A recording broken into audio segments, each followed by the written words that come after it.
शाम के ठीक 6 बजे थे, लेकिन आसमान में ऐसा अंधेरा छाया हुआ था जैसे लग रहा था कि रात के 9 बज चुके हों। एक पुराना खटारा रिक्शा हिचकोले खाता हुआ पहाड़ी रास्ते पर चल रहा था। रिक्शा के अंदर केवल 2 लोग थे, एक रिक्शा वाला और दूसरा पिछली सीट पर बैठा आर्यन। आर्यन जो दिल्ली का एक खोजी पत्रकार था, रिक्शा से बाहर देख रहा था। बाहर रात की धुंध इतनी घनी थी कि 5 फीट दूर का पेड़ भी किसी भूतिया आकृति जैसा लग रहा था। अचानक रिक्शा एक जोरदार झटके के साथ रुक जाता है। लो भाई, तुम्हारा स्टॉप आ गया है। इससे आगे मेरा रिक्शा नहीं जाएगा, तुम्हें यही उतरना होगा। भाई साहब, लेकिन नक्शे के हिसाब से काली घाटी गांव अभी भी यहाँ से 4 किलोमीटर दूर है, और आप मुझे यहाँ बीच में डरावने जंगल में क्यों उतार रहे हो? रिक्शा वाले ने अपना सिर घुमाया और आर्यन की आंखों में देखा। उसकी आंखों में एक अजीब सा डर था। उसने रिक्शा के हैंडल को कसकर पकड़ रखा था। बेटा, तुम यहाँ नए हो क्या? इस रास्ते पर शाम ढलने के बाद कोई भी गाड़ी या इंसान काली घाटी गांव की सीमा पार नहीं करता। वो सामने जो पुराना बरगद का पेड़ देख रहे हो ना बेटा, उसके पार करते ही काली घाटी गांव का रास्ता शुरू हो जाता है। मेरा रिक्शा उस रास्ते से नहीं जाता। अरे तो भाई, मैं 4 किलोमीटर इस जंगल के रास्ते से इतनी रात को मैं क्या चल कर जाऊंगा क्या? और आपको डर किस बात का लग रहा है? इस रास्ते से क्या डाकू रहते हैं क्या? रिक्शा वाले की आंखों में अब और भी गहरा डर उतर आया था। उसने कांपती हुई आंखों से बाहर इशारा किया। उसकी नजरों में दया नहीं बल्कि चेतावनी थी। डाकू होते तो हम बंदूक लेकर चले जाते बेटा। वहां वो है जिससे बंदूक भी नहीं लड़ सकती, काला पानी। आर्यन को लगा ये ड्राइवर उसे डराने की कोशिश कर रहा है ताकि ज्यादा किराया मांग सके, या फिर ये स्थानीय अंधविश्वास है। उसने बहस करना ठीक नहीं समझा। उसने अपना भारी बैग हाथ में लिया और रिक्शे से नीचे उतर गया। ठीक है भैया, आपका बहुत बहुत धन्यवाद जो आप मुझे यहाँ तक छोड़ने के लिए आए। जैसे ही आर्यन रिक्शा से नीचे उतरा, रिक्शा वाले ने तुरंत अपना रिक्शा पलटा और वापस जाने लगा, जैसे रिक्शा वाला किसी मौत के मुंह से भाग रहा हो। देखते ही देखते रिक्शा वाला रिक्शा लेके उस अंधेरे धुंध में गायब हो गया। अब उस डरावने जंगल में अकेला सिर्फ आर्यन था। सामने घना जंगल और एक जानलेवा सन्नाटा। ठंड इतनी थी कि आर्यन की हड्डियां तक जम गई थीं। उसके बैग में जो टॉर्च थी वो उसने जलाई और आगे रास्ते से चलना शुरू किया। रास्ता पथरीला, कांटों भरा था और दोनों तरफ ऊंचे ऊंचे पेड़ थे। चलते हुए आर्यन को बार बार लग रहा था कि झाड़ियों के पीछे कोई चल रहा हो।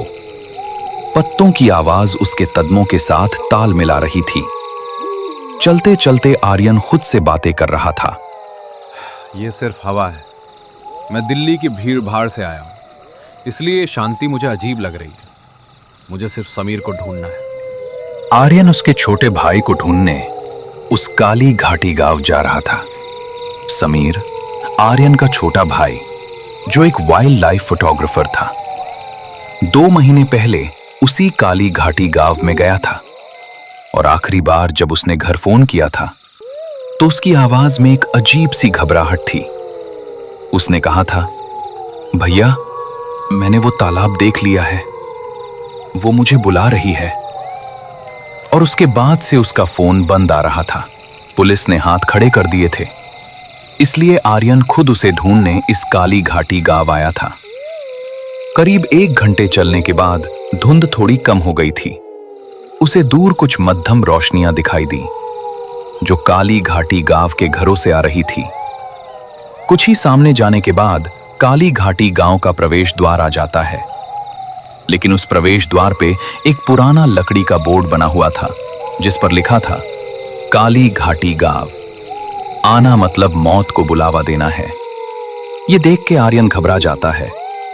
थोड़ी देर बाद गांव में कदम रखते ही आर्यन को एक अजीब सी गंध आई, जैसे गीली लकड़ी और पुराने फूलों के सड़ने की मिली जुली बदबू हो। गांव के घर पत्थरों और लकड़ी के बने थे। हर घर का दरवाजा कसकर बंद था। खिड़कियों से चमकती रोशनी आ रही थी। काली घाटी गांव की गलियां बिल्कुल सुनसान थीं। न कुत्ते भौंक रहे थे, न ही किसी इंसान का शोर शरबा चल रहा था। जबकि अभी शाम के 7:30 ही बजे थे। किसी भी गांव में इस समय चौपाल पर लोग होते हैं, लेकिन आज इस गांव में शमशान जैसी शांति थी। आर्यन एक घर के पास रुका और दरवाजा खटखटाया। सुनिए, कोई है क्या घर में? मैं शहर से आया हूं। मुझे इस गांव के सरपंच का घर जानना है।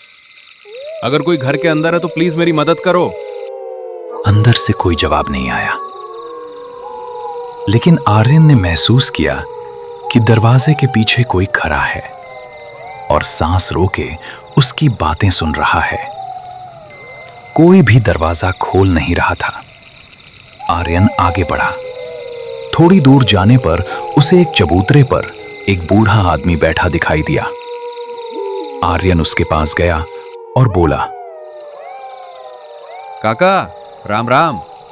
मेरा नाम आर्यन है और मैं दिल्ली से आया हूं। मुझे यहां रुकने के लिए कोई जगह मिल सकती है क्या? बूढ़े ने धीरे से अपनी गर्दन घुमाई। उसकी त्वचा झुर्रियों से भरी थी और आंखें सफेद मोतिया बिंद से धुंधली थीं। उसने आर्यन को ऊपर से नीचे तक देखा। वापस चले जाओ मुसाफिर, ये जगह इंसानों के रहने के लिए नहीं बनी है। मैं वापस नहीं जा सकता काका। मेरा छोटा भाई समीर इस गांव में आया था। मुझे उसे ढूंढना है। जैसे ही आर्यन ने उसके छोटे भाई समीर का नाम लिया, वैसे ही वो बूढ़ा आदमी खड़ा हो गया। उसने घबरा कर आर्यन को कहा, जो कुछ दिन पहले कैमरा लेके इस काली घाटी गांव में आया था, वो कैमरे वाला लड़का वो क्या तुम्हारा भाई है क्या? हाँ हाँ काका, मैं उसका भाई हूं। कहाँ है वो काका? क्या आप जानते हैं क्या उसे?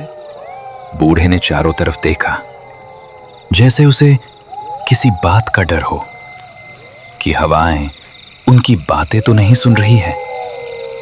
उसने आर्यन को अपने पास नजदीक बुलाया और उसको धीमी आवाज में फुसफुसाते हुए कहा, बेटा, तुम्हारा छोटा भाई इस गांव में जो काला पानी का तालाब है उसके तरफ गया हुआ था। मैंने उसे रोका भी था, लेकिन तुम्हारे छोटे भाई ने मेरी बात नहीं सुनी। मैंने उसे कहा था कि अमावस आने वाली है, उस तालाब के पानी के पास मत जा, लेकिन वो माना नहीं। वो कहता था कि उसे उस काला पानी तालाब की तस्वीरें लेनी है। अब वो उस काला पानी तालाब का हो गया है। क्या मतलब काका? काला पानी का तालाब? उसमें मेरा भाई डूब गया क्या? अगर डूब गया तो पुलिस को क्यों नहीं बताया? पुलिस? यहां पुलिस नहीं आती बेटा, और वो डूबा नहीं है। उसे उस काला पानी तालाब ने अपने अंदर खिंच लिया है। काला पानी तालाब में लोग सिर्फ डूबते नहीं है, वो उसे सोख लेता है। उस इंसान की आत्मा, शरीर और उसकी यादें, सब कुछ। आर्यन को उस बूढ़े की बात पे यकीन नहीं हुआ। उसे लगा ये बूढ़ा पागल है। काका, आप मुझे बस ये बता दीजिए कि वो काला पानी का तालाब किस तरफ है। मैं खुद उस काला पानी के तालाब के पास जाके देख लूंगा। बूढ़े की आंखों में अब डर की जगह एक अजीब सी उदासी थी। बेटा, गांव के उत्तर दिशा में जंगल के पार, लेकिन आज रात मत जाना। आज रात हवा में नमी ज्यादा है। जब नमी बढ़ती है तो वो उस तालाब का काला पानी फैल जाता है। आज मेरे घर रुक जा, सुबह चले जाना, अगर तुम सुबह तक जिंदा रहे तो। आर्यन के पास कोई चारा नहीं था। रात घनी हो चुकी थी और जंगल में अकेले जाना बेवकूफी होती। वो बूढ़े के घर में रुकने के लिए तैयार हो गया। उसी पल दोनों साथ साथ उस बूढ़े आदमी के घर जाने लगते हैं। थोड़ी देर बाद दोनों घर में आ जाते हैं। बूढ़े का नाम हरिया था। उसका घर छोटा था, जिसमें सिर्फ एक कमरा और एक रसोई थी। हरिया ने आर्यन को खाने के लिए सूखी रोटी और प्याज दिया। लालटेन की रोशनी में दोनों बैठे थे। हरिया काका, ये काला पानी तालाब का क्या किस्सा है? आखिर एक तालाब से पूरा गांव इतना डरता क्यों है? बरसों पहले की बात है बेटा। वो तालाब ऐसा नहीं था। उसका पानी कांच जैसा साफ सा था। हम उस तालाब के पानी को अमृत कहते थे। लेकिन फिर गांव में पानी का अकाल पड़ा और फिर गांव के तांत्रिक भैरवनाथ ने कहा कि गांव के तालाब को बलि चाहिए। लोगों ने जानवरों की बलि दी, लेकिन बारिश नहीं हुई।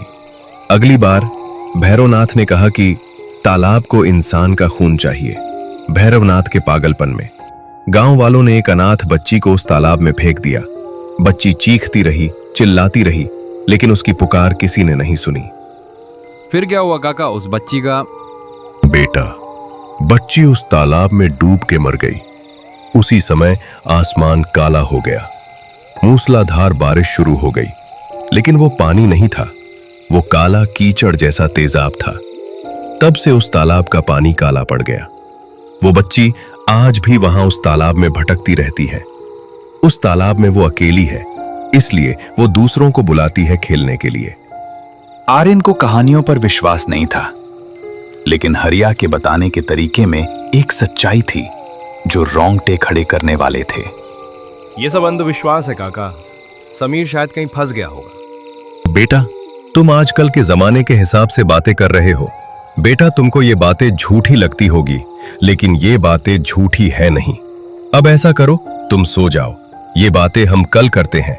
रात बहुत हो गई है। और हां, बस एक बात याद रखना, अगर रात को घर के बाहर से कोई आवाज दिए या दरवाजा खटखटाए तो खोलना मत, चाहे वो आवाज तुम्हारे भाई की ही क्यों ना हो। थोड़ी देर बाद दोनों सो जाते हैं। रात के 12 बज चुके थे। आर्यन एक फटे हुए कंबल को ओढ़कर जमीन पर सो गया। थकान के कारण उसकी आंख लग गई।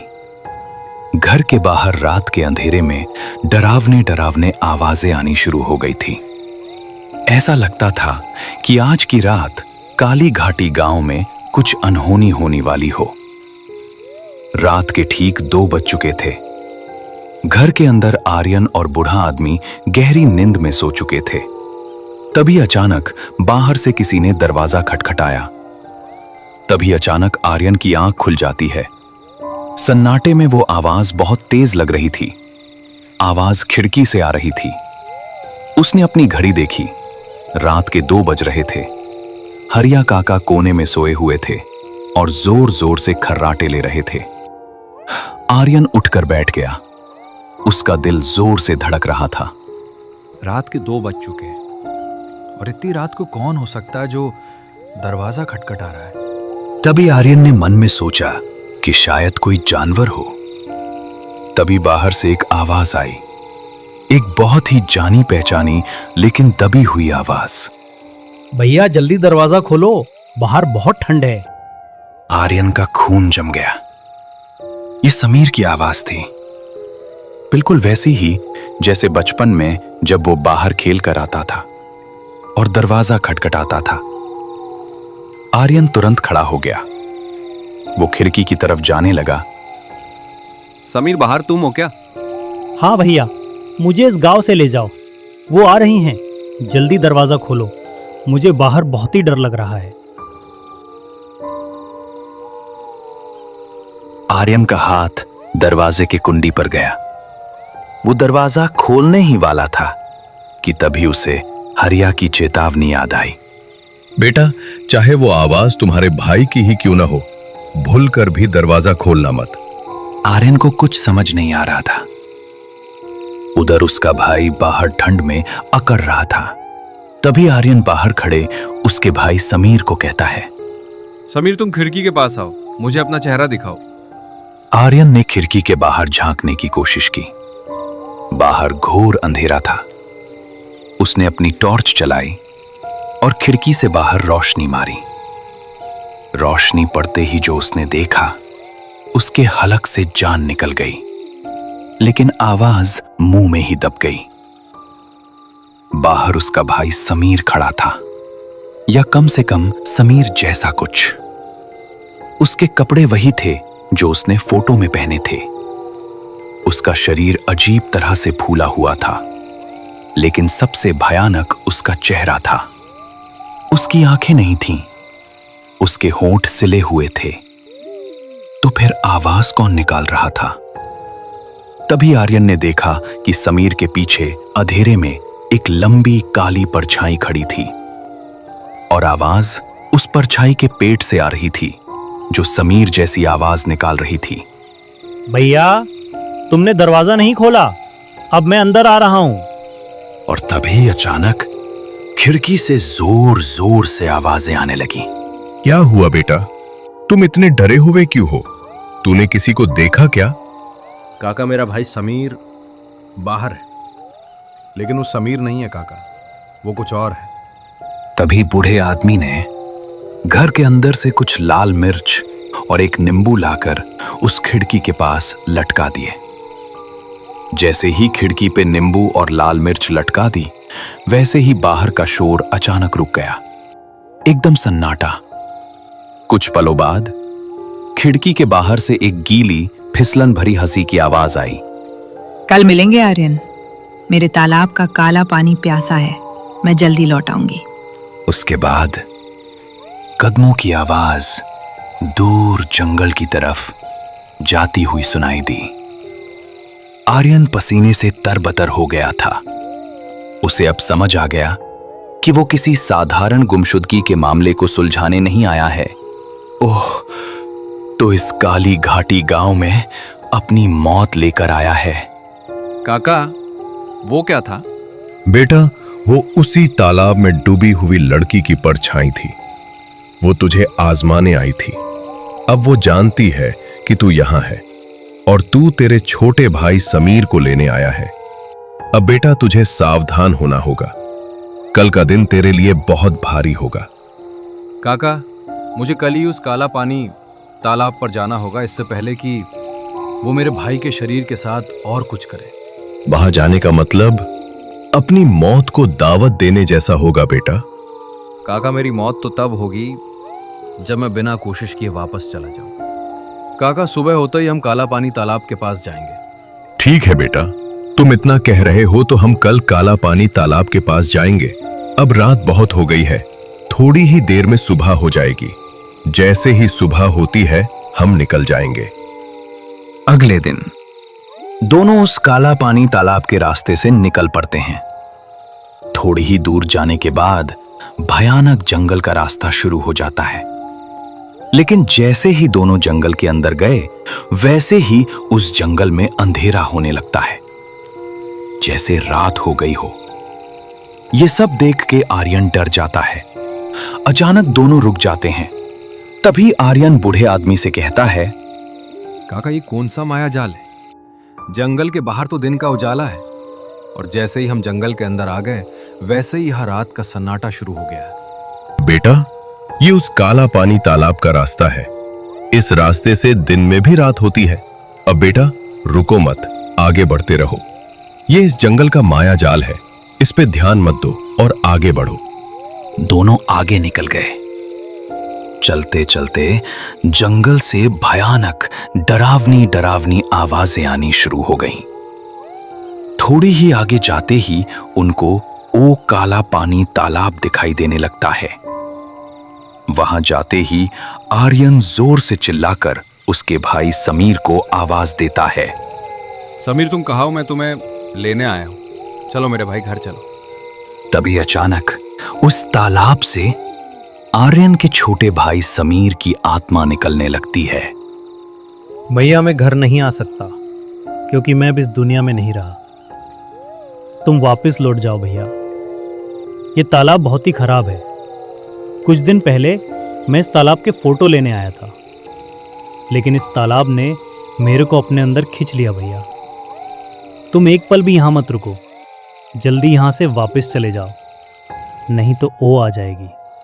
लेकिन समीर, मैं तुमको वापस ले जाने आया हूं, तुम मेरे साथ घर चलो। भैया, मेरे पास ज़्यादा समय नहीं है। मैं जल्दी ही इस काला पानी तालाब के अंदर चला जाऊंगा। ओ आए, उससे पहले तुम यहाँ से वापस लौट जाओ। इतना बोल के आर्यन के छोटे भाई की आत्मा उस काला पानी तालाब के अंदर चली जाती है। अपने भाई को दूर जाते हुए देखकर समीर रोने लगता है, लेकिन आर्यन के पास कोई उपाय नहीं था। बेटा, जो होना था सो हो चुका।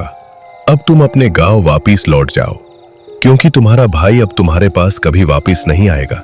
अब हमें यहां से जल्दी निकलना होगा, नहीं तो वो तालाब के बाहर आ जाएगी।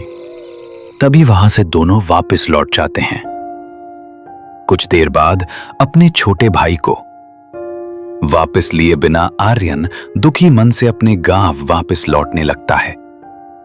आखिरकार इतना ढूंढने के बाद भी आर्यन का छोटा भाई उसके साथ नहीं लौट पाया। ऐसे ही डरावनी हिंदी कहानियां देखने के लिए इस चैनल को सब्सक्राइब और इस वीडियो को लाइक जरूर कर देना। धन्यवाद दोस्तों।